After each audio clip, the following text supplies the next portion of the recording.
देखिए मैंने अलग अलग कलर पैटर्न्स में इन्हें बांटा है। सबसे पहले इस रेड वाले की बात करते हैं। यहां पे लिखा है is am are, was were और विल बी।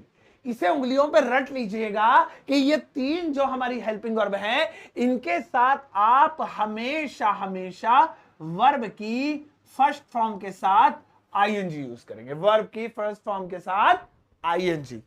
चलिए आइए कुछ एग्जांपल लेते हैं। जैसे सबसे पहला है इज एम आर।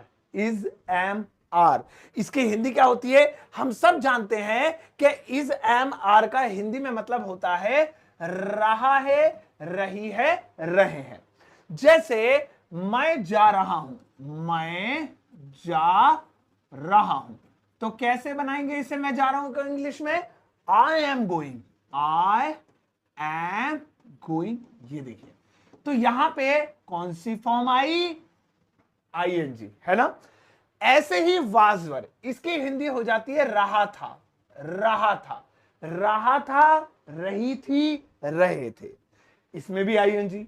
जैसे मैं जा रहा था, मैं जा रहा था, तो कैसे बोलेंगे इसे? I was going, I was going.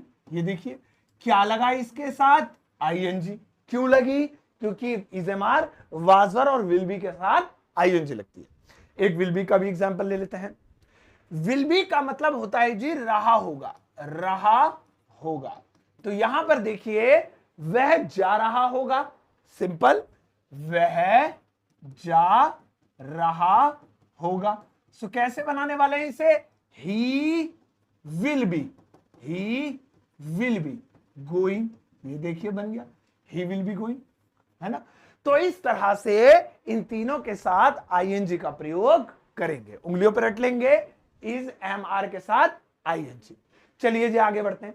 अब आता है ये पर्पल वाला पैटर्न। पता नहीं आपकी स्क्रीन का जो पिक्सल है उसके अकॉर्डिंग कलर अलग दिख रहा होगा, लेकिन मेरे बोर्ड पे ये मुझे पर्पल दिख रहा है। सो हैज, हैव, हैड और विल हैव।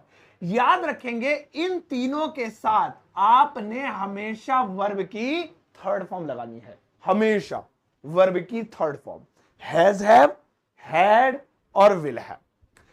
चलिए आइए बना लेते हैं। जैसे हैज हैव का मतलब होता है चुका है, चुका है। जैसे वह जा चुका है, वह जा चुका है।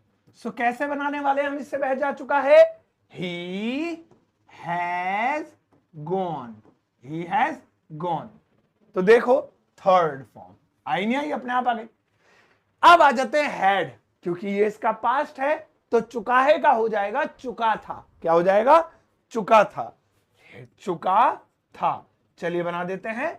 वह जा चुका था, वह जा चुका था। तो कैसे बोलने वाले हैं? He had gone, he had gone. अब यहां भी थर्ड फॉर्म आ गई, गो की थर्ड फॉर्म गॉन। क्यों आई? हैज, हैव, हैड के साथ थर्ड फॉर्म। इसके बाद आता है चुका होगा, चुका होगा। आइए बना लेते हैं चुका होगा। इसकी हिंदी होगी विल हैव, इसकी हिंदी होगी चुका होगा, चुका होगा, चुकी होगी, चुके होंगे, विल हैव। इसके साथ भी थर्ड फॉर्म लगेगी। जैसे वह जा चुका होगा, वह जा चुका होगा। सो कैसे बनाने वाले हैं इसे हम? He will have gone, he will have gone. ये देखिए, तो यहां भी क्या लगे हमारी? Third form.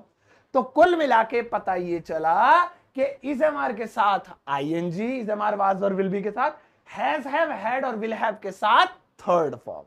अब हम बात करते हैं अगले पैटर्न की, जो कि है सी ग्रीन। ये वाला पैटर्न देखिए, एक विल, एक डू डज और एक डिड। इन सब के साथ दोस्तों, इन सब के साथ याद रखिएगा आपकी लगेगी वर्ब की हमेशा कौन सी फॉर्म? वर्ब की फर्स्ट फॉर्म, हमेशा। चलिए बनाते हैं। जैसे विल, इसकी हिंदी होती है गा, गी, गे। जैसे मैं जाऊंगा, है ना, तो मैं जाऊंगा। तो कैसे बनाएंगे? I will go, I will go. तो कौन सी फॉर्म आई भैया यहां पे? First form. First form I नहीं आई? ठीक है। ऐसे ही अगला है डूडस। डूडस की हिंदी क्या होती है? डूडस की हिंदी होती है ताहेती है, ताहेती है। जैसे वह जाता है, हालांकि अफर्मेटिव, जो अगर किसी ने टेंस पढ़े होंगे तो उसे पता लगेगा अफर्मेटिव में डूडस नहीं आता है, बाकी सब में आता है, तो हम नेगेटिव ही लेते हैं। वह नहीं जाता है, तुम नहीं पढ़ते हो, हम नहीं खेलते हैं। जैसे मैं नहीं जाता हूं, मैं नहीं जाता हूं, तो कैसे बोलेंगे? I do not go. तो देखो क्या मिला यहां पे? वर्ब की फर्स्ट फॉर्म। क्यों मिली? डूडस के साथ वर्ब की फर्स्ट फॉर्म लगती है। इसके बाद आता है दोस्तों डिड। डिड, अब ये जो डिड है इसके साथ भी वर्ब की फर्स्ट फॉर्म लगेगी। इसकी हिंदी क्या है? इसकी हिंदी होती है आ ई ए, मतलब आ ई ए की आवाज। जैसे मैं गया, हम आए, वह सोया। इसमें भी अफर्मेटिव में डिड नहीं लगता है, बाकी सब में लगता है, तो हम नेगेटिव बनाते हैं। मैं नहीं गया, मैं नहीं गया, तो कैसे बनाएंगे? I did not go, I did not go. ये लीजिए बन गया, है ना कितना सिंपल? ऐसे ही बनता है। सो ये बेहद आसान है। अब आता है हमारा आखिरी पैटर्न। आखिरी पैटर्न, और आपको आखिरी पैटर्न में एक चीज दिखाई देगी, इसके बाद मैं आपको एक होमवर्क दूंगा, वो सेंटेंस आपको खुद बनाने हैं। आखिरी चीज में ये दिखाई देगी, यहां पर देखिए हमने हैज हैव पढ़ा था, ये देखिए हैज हैव, ये रहा हैज हैव, ठीक है ना। और हैज हैव के साथ वर्ब की कौन सी फॉर्म थी? आप सभी को पता है, वर्ब की थर्ड फॉर्म थी। यहां पर भी देखिए हैज हैव बना हुआ है, पहले ही लगा हुआ है। ये देखिए कैन के साथ हैव, कुड के साथ हैव, और यहां पर शुड के साथ, ऊपर शुड के साथ, नीचे कुड के साथ भी हैव।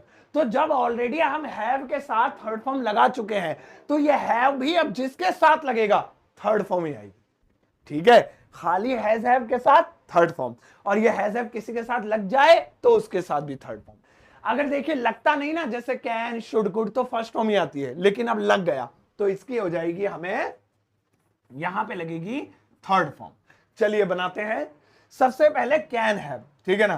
कैन हैव का हिंदी में मतलब होता है सकता था, सकता था। ये प्रेजेंट के या अलग अलग कंडीशनल सेंटेंसेस के सेंस में होता है कैन हैव, है ना।